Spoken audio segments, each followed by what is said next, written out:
Mutton dum biryani చూద్దాము.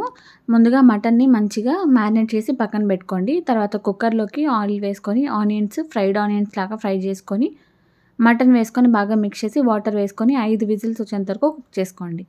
తర్వాత ఒక గిన్నెలోకి హోల్ గరం మసాలా, పచ్చిమిర్చి, అల్లం వెల్లుల్లి పేస్ట్, ఆయిల్ వేసుకొని బాగా మరిగించండి.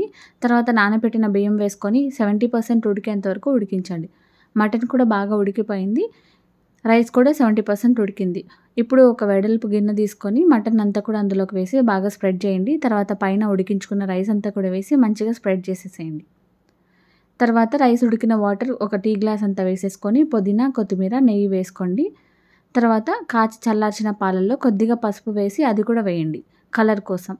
లేదంటే ఫుడ్ కలర్ కూడా వేసుకోవచ్చు. పైన కొద్దిగా గరం మసాలా పౌడర్, తర్వాత ఫ్రైడ్ ఆనియన్స్ వేసేసి ఒక 10 మినిట్స్ అలా దమ్ పెట్టేసేయండి. చూడండి పొడి పొడిగా ఉంటుంది. చల్లారితే ఇంకా బాగుంటుంది. అంతే.